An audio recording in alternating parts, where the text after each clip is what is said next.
Unauthorized use may result in legal liability. The warmth of her body was still felt on the sheets, but there was no one nearby. Alex Thorne opened his eyes but did not move. He felt something was off.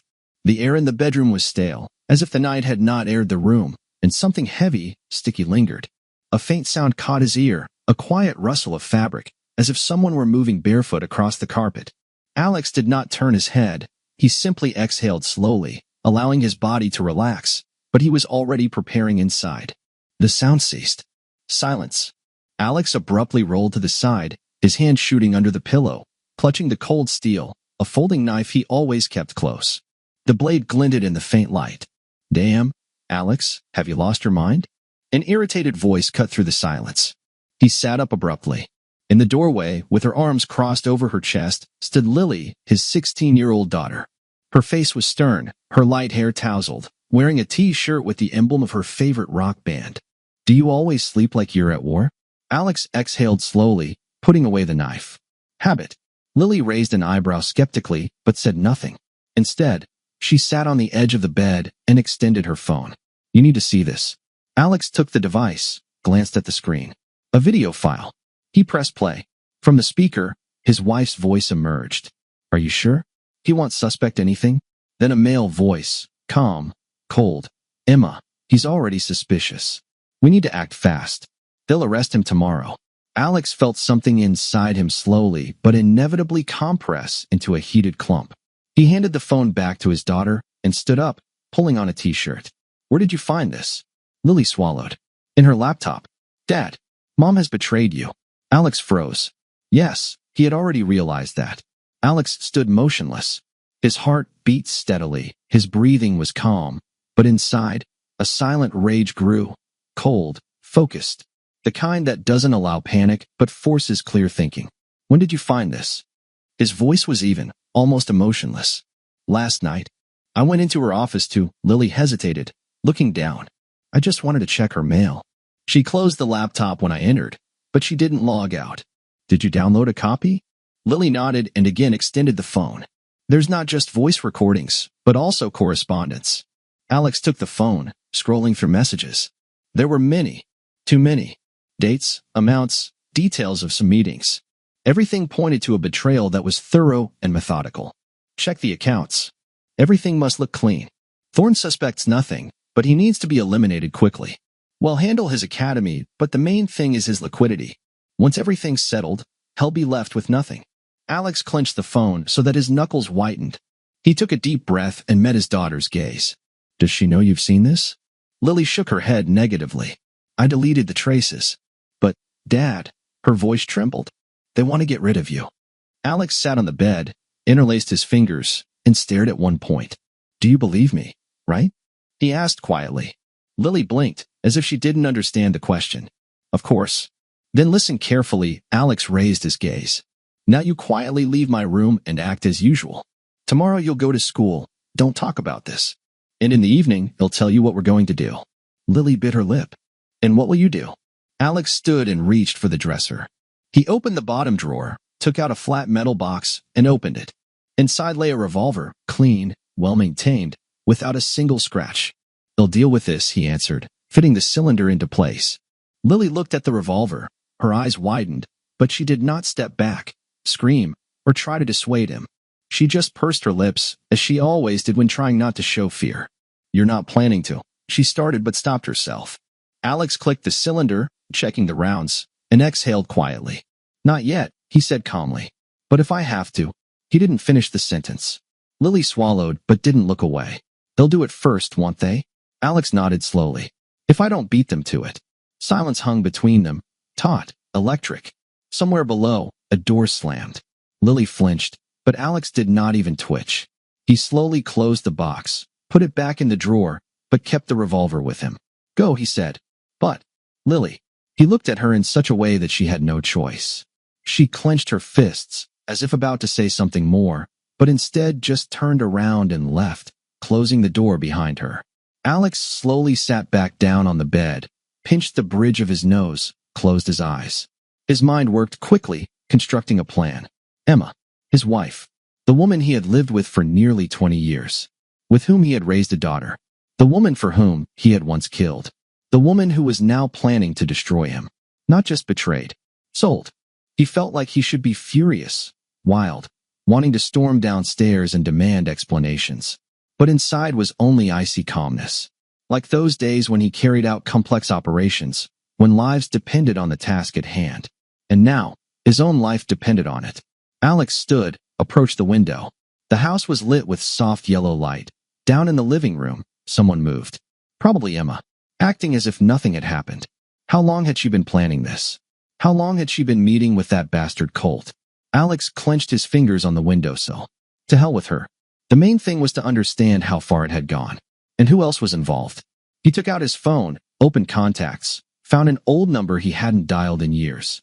Thought for a couple of seconds, then pressed call. Ring. Second. Third. Listening, a raspy voice came through. "It's Thorne," said Alex.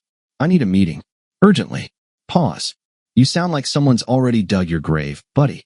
If we don't meet, it really might come in handy," said Alex. "Where?" "Old hangar on the pier." "Got it. 30 minutes." Alex disconnected the call, tucked the phone into his pocket, and glanced down again into the living room. Emma was standing by the kitchen, pouring herself a wine, her movements relaxed, confident. She thought she had won. Alex smiled, briefly, darkly. They were all mistaken. Lily looked at the pistol in her father's hands without looking away. Fear was evident in her eyes, but not because of the weapon. It was about what was about to happen. "Dad, you're not going to," she faltered, but Alex had already closed the box, putting it away. "I'm going to protect us." His voice was calm, but it carried steel undertones. Lily clenched her fists but didn't argue. She understood that the conversation was over. "Will you tell me when you need help?" Alex smirked, the corners of his mouth twitching slightly. "They'll let you know when you need to leave." She wanted to object, but she knew it was futile. Turning around, Lily left the room, quietly closing the door behind her. Alex waited until her footsteps faded away in the corridor, then sat back down on the bed. His mind feverishly spun through the details of the betrayal.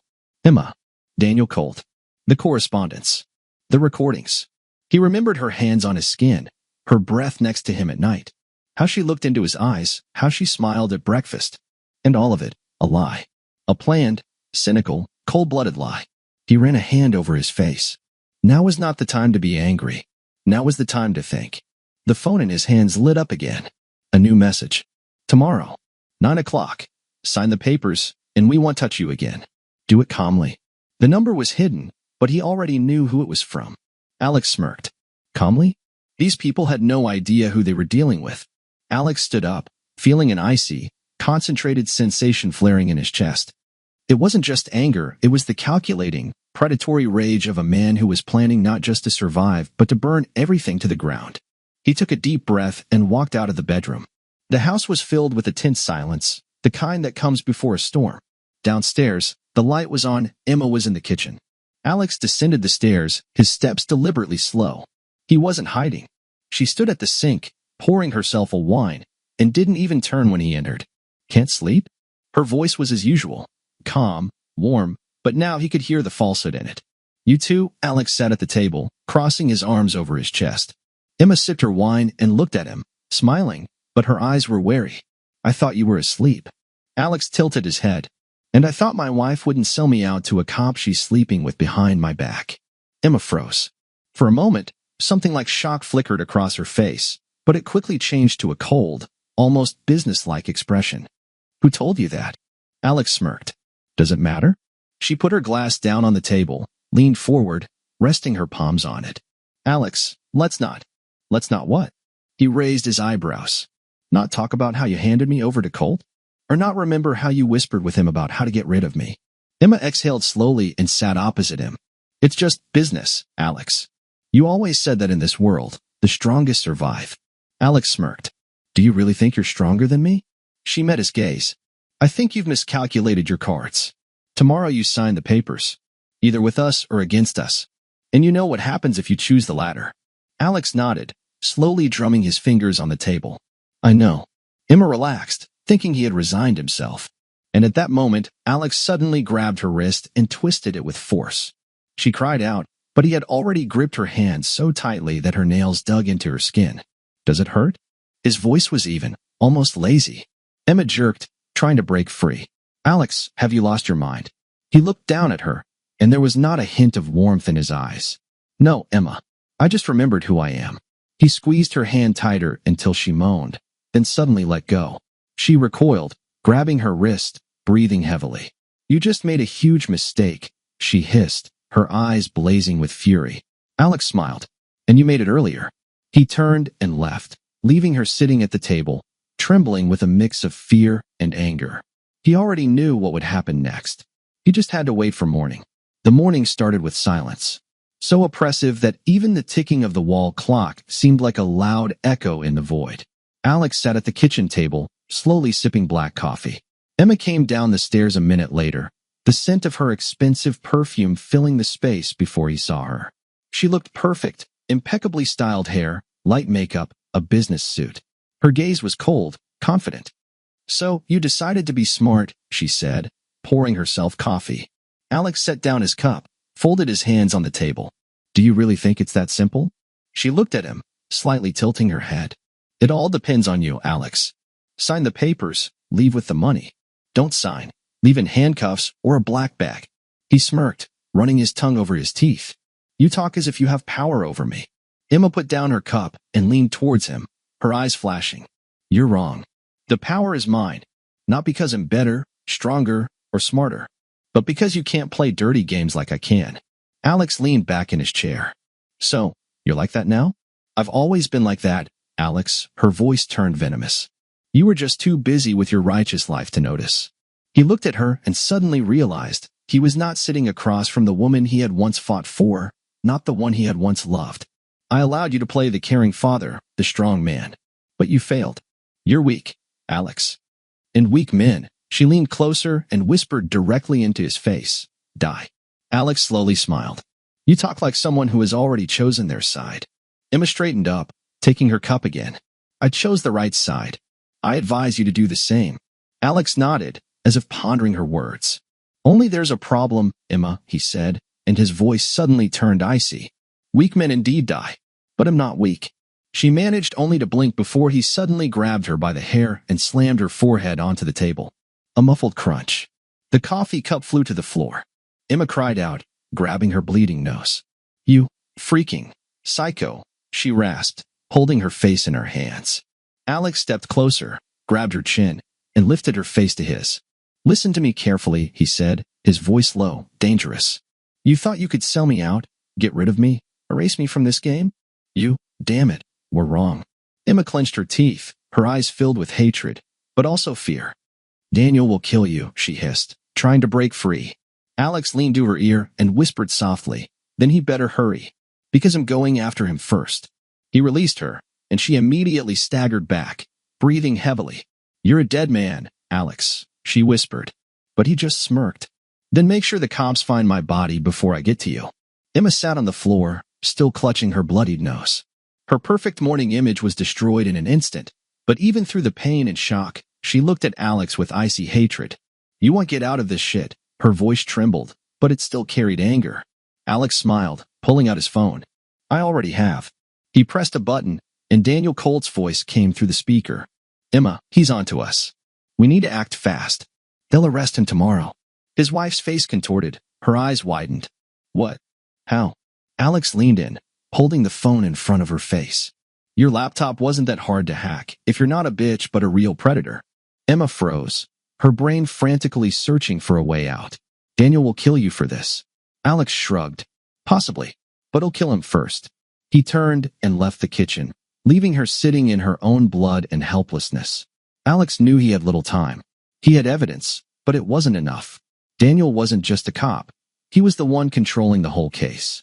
He had connections, resources, and most importantly, he was confident that Alex had already lost. So Alex decided to play on his confidence. He got into his car and dialed a number. Mark, I need help. A gruff voice on the other end was silent for a few seconds, then responded, I thought you said you were done with this shit. I was. But the shit isn't done with me. Where are you? On my way. Then hurry up. If Colt is looking for you, you have no more than an hour. Alex pressed the gas pedal hard. As he raced along the highway, Emma sat in the bathroom, pressing ice to her face. With trembling hands, she picked up the phone and dialed a number. Daniel answered immediately. Well, is everything going according to plan? Emma closed her eyes, her chest tightening. He knows. Silence. Then a deep sigh. What exactly does he know? Everything. There was another pause on the other end. Then he's already dead, Colt finally replied. Emma swallowed. No, you don't understand. He's different. He's not who I thought he was. It doesn't matter now. Colt's voice turned icy. You know what to do. But. No buts, Emma. You started this, so now you have to sort it out. What if I? Then you'll be next. Colt ended the call. Emma looked at herself in the mirror. Blood on her lips, coldness in her eyes. She knew she had no choice. She had to kill Alex first. Emma slowly placed the phone on the edge of the sink. Her hands trembled, her heart thumping wildly in her chest. Kill him first. She looked at her reflection. Was she ready? Could she do it if needed? She tried to convince herself that she could. Colt wasn't joking. If Alex didn't disappear today, she would. Emma wiped the blood from her lips, turned on the water, and slowly washed her face, trying to collect her thoughts. It needed to be clean. Quick. Cold-blooded. She took a deep breath and walked to the bedroom. She pulled a small Beretta pistol from the nightstand drawer, a gift from Colt. Back then, it was just a plan B. Now, it was her only chance to survive. She checked the magazine, clicked the slide into place. It was time. Alex drove fast, but without unnecessary haste. His movements were smooth, his mind clear. He had always been like this, collected before a fight. Colt thought he was scared. Colt was mistaken. Mark was waiting for him in an old garage on the outskirts of the city. It was their tried-and-true spot, from back in their service days. Alex drove the car inside and immediately noticed that Mark had prepared. Weapons, ammunition, knives, and even a bulletproof vest lay on a metal table. So, you're in deep after all, Mark smiled, rising from his stool. I always knew that bitch would turn you in. I gave her a chance, Alex said calmly. Huh, and did it help? Alex smirked. What do you think? Mark shook his head and nodded toward the table. Choose. We don't have much time. Without a word, Alex picked up a Glock, checked the ammunition, then selected a hunting knife with a comfortable handle. Is Colt already after you? He will be soon. Mark nodded. Then we need to prepare a warm welcome. Alex put on the bulletproof vest and looked at his friend. No, I have something to do first. What exactly? Alex buckled the weapon belt, then looked up. Visit a wife. Emma sat on the edge of the bed, holding the pistol in her hands. She was ready. She tried to convince herself of this again and again. Alex entered the house, not hiding his steps. Emma flinched. Get it together, damn it. She stood up, clutching the Beretta in her hands, and stepped into the corridor. Alex was already there. Tall, calm, his eyes as cold as a killer's. Did you come to say goodbye? Emma's voice broke. No. Alex slowly walked forward. I came to look into the eyes of the woman who decided to betray me. She raised the pistol, her hands shaking. Stop, Alex. He didn't stop. You want shoot. I will. Alex took another step. No, Emma. If you could have done it, you would have done it this morning. Her fingers trembled on the trigger. Colt will kill you. Colt's already a dead man. The only question is who sends him to the grave first. Emma clenched her teeth, reached for the trigger, and at that moment, Alex swiftly knocked the pistol from her hands. The weapon clattered to the floor. Emma screamed, but before she could even step back, Alex grabbed her by the throat and pinned her against the wall. You should have thought about this earlier, Emma, he hissed. She gasped for air, trying to break free, her nails digging into his hand. Alex, don't do this. He leaned in close to her ear. Did you? She closed her eyes, tears rolling down her cheeks. I just wanted to live. Alex clenched his jaw, but his grip loosened. Emma saw her chance. She wriggled free, grabbed a table lamp, and struck him on the head with all her strength. Alex staggered back, pain piercing his skull, black spots flashing before his eyes. Emma dashed for the door, but didn't make it. Alex grabbed her hair, yanked her back, and struck her in the stomach with his knee. She doubled over, gasping for breath. You wanted to live? His voice was low, cold. Then you chose the wrong person to betray. Emma tried to say something, but he pushed her against the wall. Her back slammed against the drywall, the air knocked out of her lungs. Alex stepped closer, leaned in, and whispered, Where's Colt? She shook her head, unable to speak. Alex grabbed her face, squeezing her cheeks so hard she moaned in pain. Where is Colt? I don't know. Alex silently picked up her pistol from the floor, racked the slide, and pressed the barrel to her forehead. You have one last chance, Emma. She sobbed, struggling for breath. Tomorrow, at the hotel, downtown, in the conference room. Alex smiled. Thank you, darling. And he struck her on the head with the butt of the gun. Emma collapsed unconscious. Alex exhaled, tucked the pistol into his belt, and turned to leave. Now everything was simple. He was going after Colt. Alex left the house, leaving Emma lying on the floor in an unconscious state. He felt no pity. All he had now was a purpose. Colt. That bastard thought he had everything under control. Thought he could eliminate Alex as easily as he had hundreds of others who stood in his way. But he was wrong. Downtown Hotel, 2340. Alex stood on the roof of the neighboring building, looking into the conference room through a sniper scope. Colt was there. Alone. Odd. Alex expected security, maybe several people from his team. But Colt sat at a massive table, calmly sipping whiskey and browsing his phone. Alex pondered. Either he's an idiot, or it's a trap. The answer became obvious within 5 seconds. The phone in his pocket vibrated. Unknown number. He answered, saying nothing. You're good, Alex. Colt. His voice was lazy, pleased, as if he had just won a poker game. But not good enough. In the conference room, Colt looked up and slowly raised his glass as if toasting their encounter. If you're watching me right now, you've already fallen into the trap. Alex already knew what would follow. Look to your right. He turned his head. On the neighboring roof, no more than 20 meters away, stood a sniper. Finger on the trigger. A laser sight aimed precisely at Alex's chest. Damn. Let's make this easy, Alex. Drop your weapon, surrender. I promise to make it quick. Alex smirked. Do you always tell that to the ones you're about to kill? Colt laughed. You're right. I lie. Drag it out. Your wife promised me lots of interesting things about you. How you react to pain, where your old wounds are. Alex remained silent. So come on, buddy. Let's simplify everything. Alex slowly raised his hands. The sniper relaxed slightly, the laser sight shifted slightly upwards. That moment was enough. Alex spun and dove to the side, simultaneously pulling out his Glock. A shot. The bullet whizzed past, but missed. Alex, rolling, quickly reloaded and fired 3 bullets into the sniper's chest. The man staggered, dropped his rifle, and fell into the darkness of the alley. Loud, surprised laughter came from the phone speaker. That's why I love you, Alex. You're a real beast. Alex wasn't listening anymore. He ran down the fire escape. Colt wouldn't get away. Tonight, it all ends. Hotel. Conference room.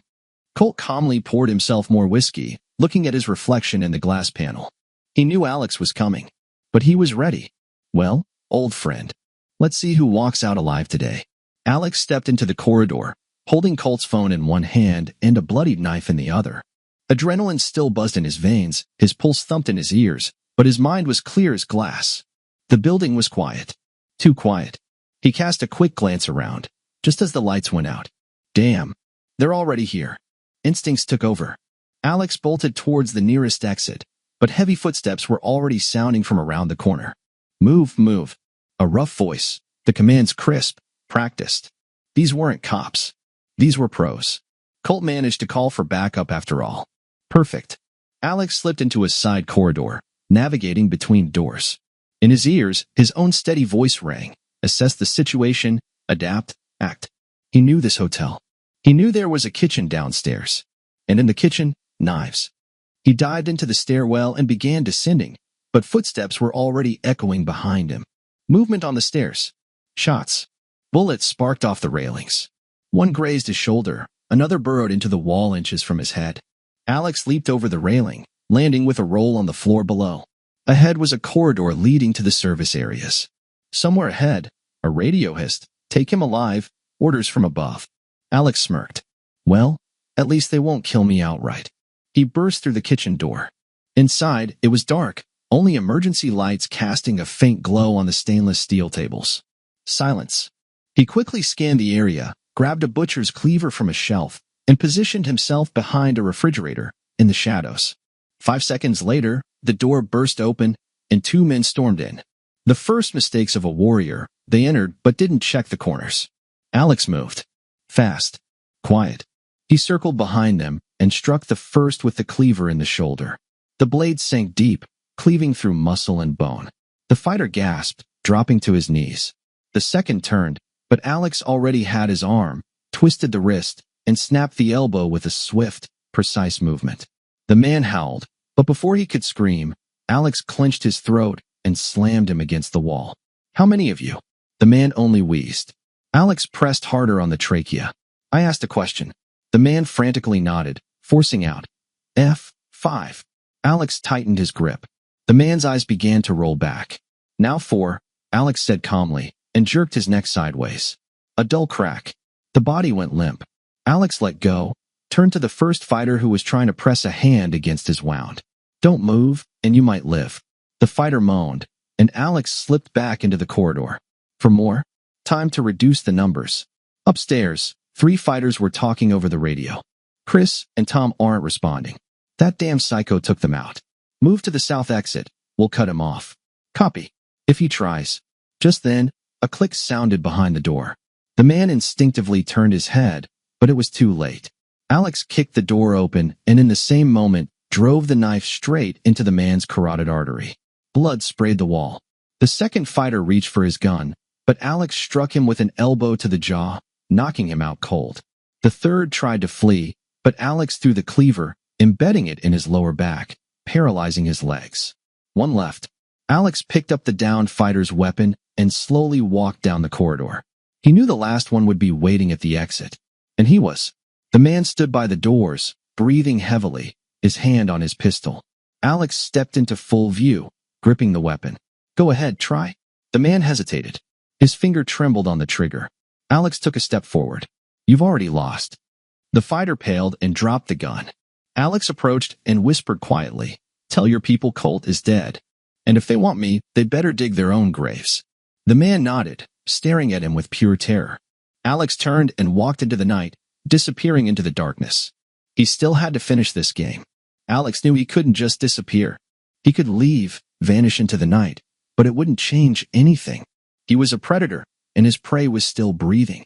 He knew the people behind Colt wouldn't leave him alone. They would look for him, wait, hoping he would slip, that fear would make him hide. But he wasn't afraid. They had started the hunt, and now he would end it on his terms. The first step was Emma. She had betrayed him. She had made her choice, and he couldn't let her simply disappear, hoping they wouldn't touch her. Colt was just a pawn, but Emma was the real architect of his downfall. She used him as a bargaining chip, as a convenient asset to be discarded when no longer useful. Alex parked a couple of blocks from their home and walked. The time was late, the streets nearly empty, just the occasional car speeding by. He moved quickly but without undue haste, blending with the shadows. In his mind, a plan was forming. He unlocked the door with his key. The house was plunged in silence.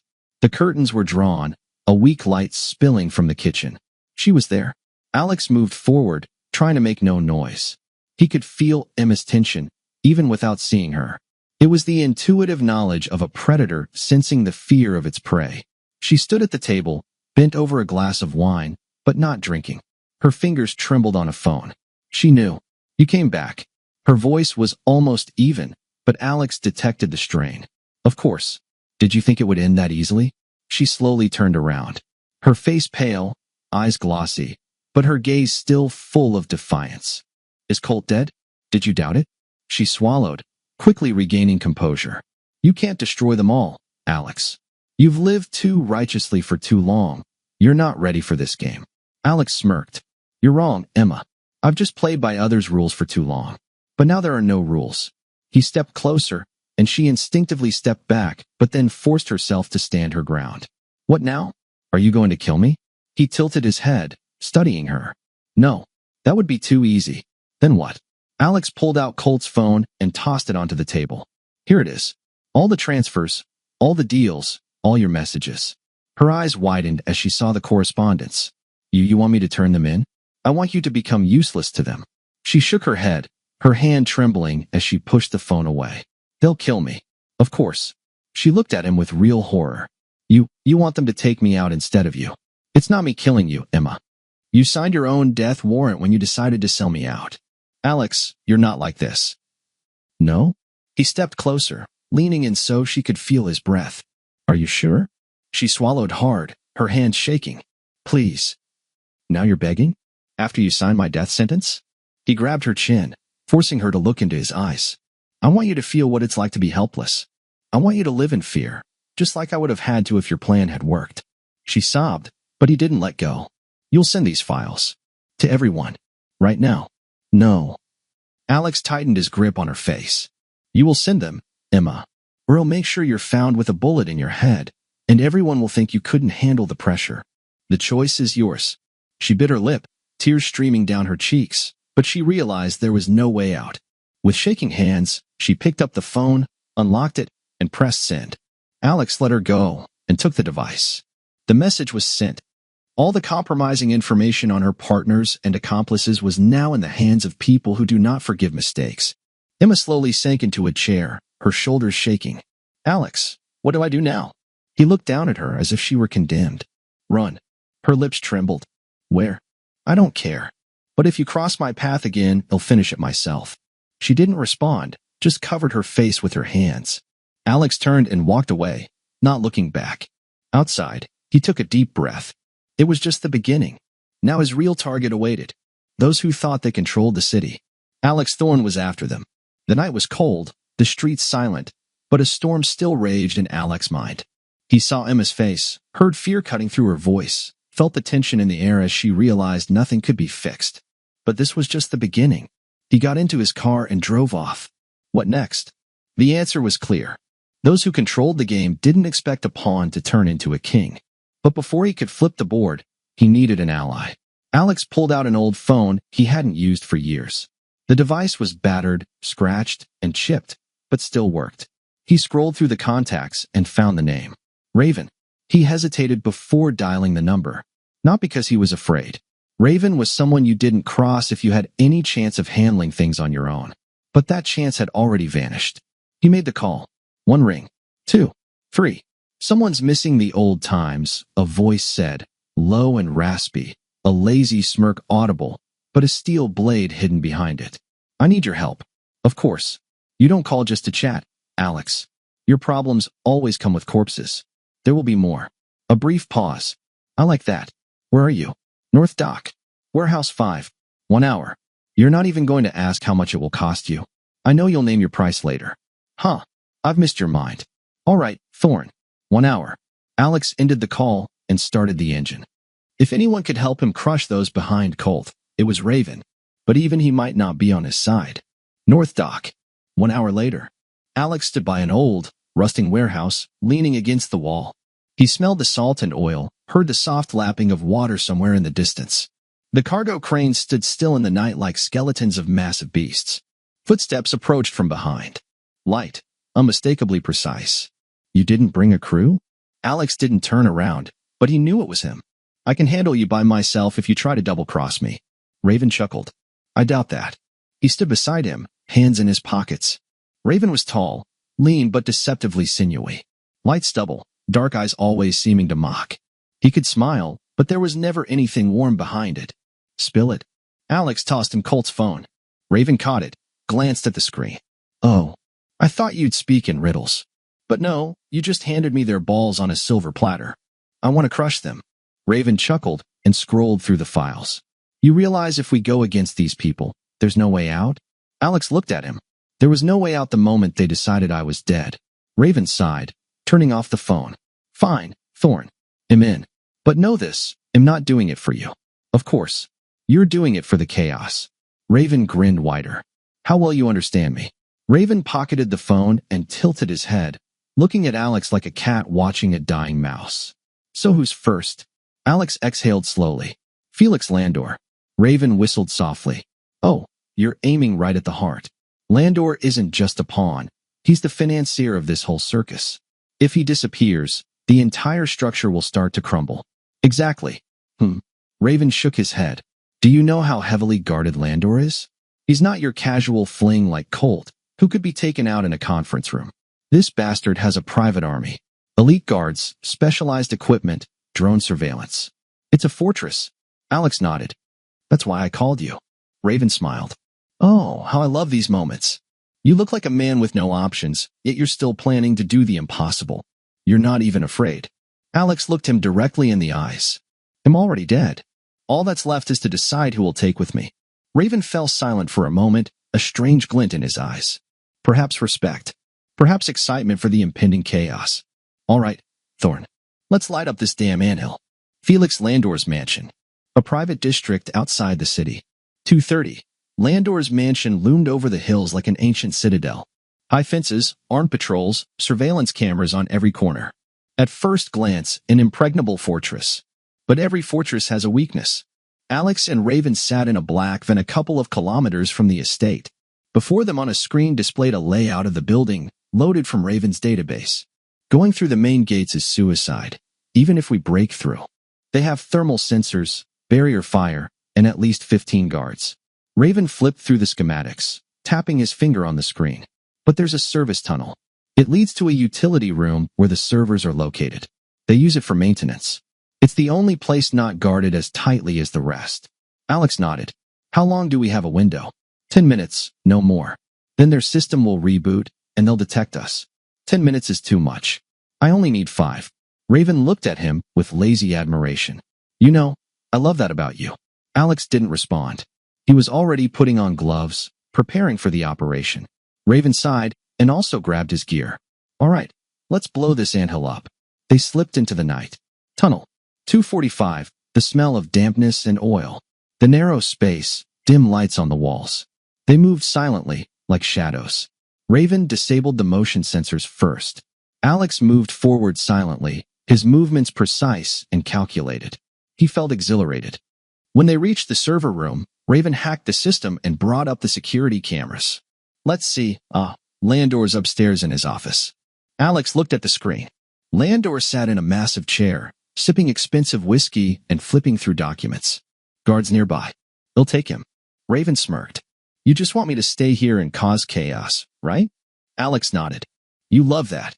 Raven grinned, rubbing his hands. Oh, hell yes, I do. Alex pulled out a silenced pistol, took a deep breath, and moved up the staircase. The real revenge begins now. Landor had no idea his time was up. He sat in the massive leather chair, holding a glass of whiskey, serenely reviewing financial reports. Money flowed like a river, control remained in his hands. Everything was perfect. Until now. Alex moved down the corridor silently, like a shadow. In his right hand, a pistol with a silencer, in his left, a hunting knife.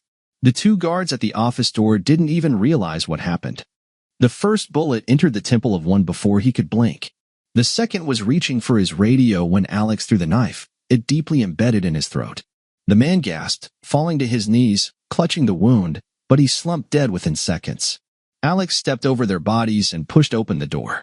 Landor looked up, not immediately understanding what was happening. With the H, Alex raised the pistol and fired. The bullet whizzed inches from Landor's head and embedded in the wall. Felix froze, his face turning pale. You, damn it, Thorn. You're supposed to be dead.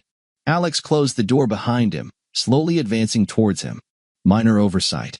Landor abruptly reached for the desk, but Alex knew this trick. He kicked the gun out of his hands, then grabbed him by the tie and slammed his face into the desk. The sound was dull, and soon a dark pool of blood spread across the desktop.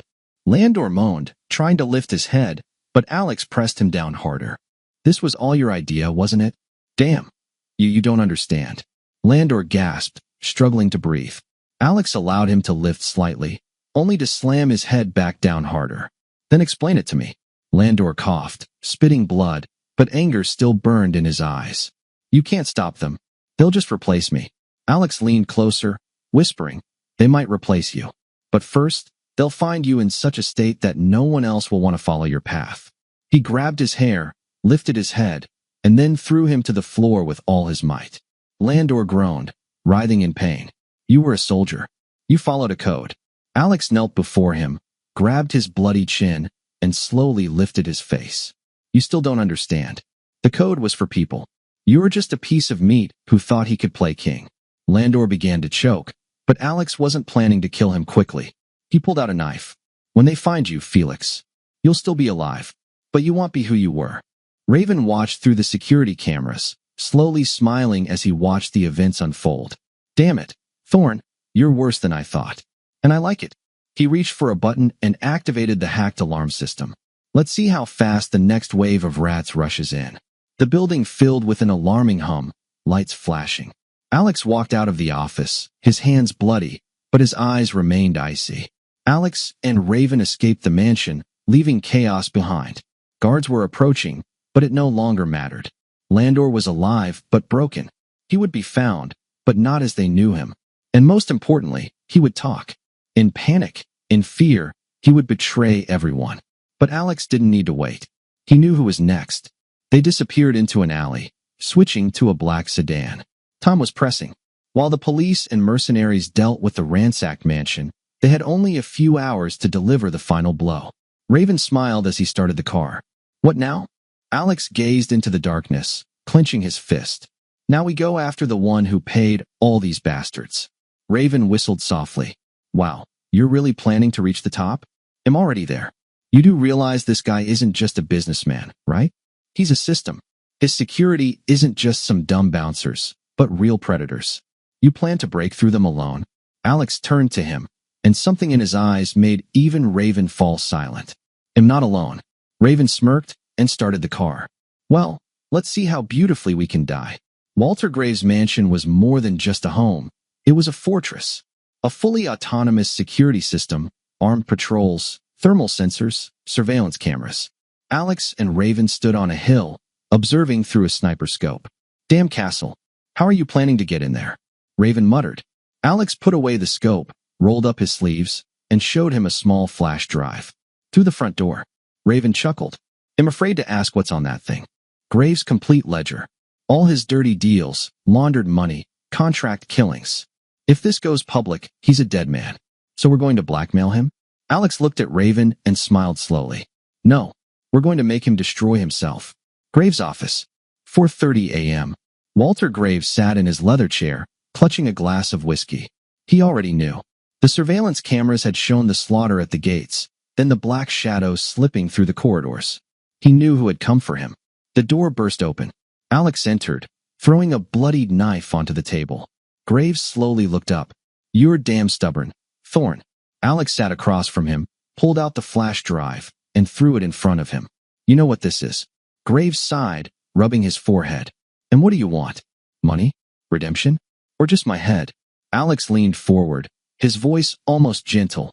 I want you to fix everything yourself. Graves squinted. And how? Alex leaned closer and whispered. You're going to go on air. You're going to record a video confessing everything. You will burn all bridges, name names, destroy your empire with your own hands. And only after that will I allow you to die in a manner of your choosing. Graves laughed. You're crazy, Thorne. You think I'll do that? Alex smiled, leaned forward, and grabbed Graves by the throat. You don't understand. This is not a request. The next morning, all the news channels exploded. A video appeared online in which Walter Graves, once an untouchable magnate, confessed to his crimes himself. He gave up his allies, exposed schemes, destroying the whole system. 2 hours after the publication, he was found dead in his office. Alex stood on the roof of a nearby building, watching the flashing police lights. Raven offered him a cigarette. You did it. Alex nodded, breathing in the night air. Yes. And what now? Alex looked at the streets where no one was left to break him. Now I'm free. 3 years later. Alex sat on the porch of his house, sipping strong coffee and watching the morning sun gild the hilltops. No car noises, no voices of strangers. Just fresh air, the scent of pines, and the quiet murmur of a nearby stream. He didn't choose this place by chance. Mountains, forests, solitude. Here, there were no past, no old enemies, no shadows following him. Just a life he built himself. Lily stepped onto the porch, her 18th spring. Tall, self-assured, with the same steely spark in her eyes as his.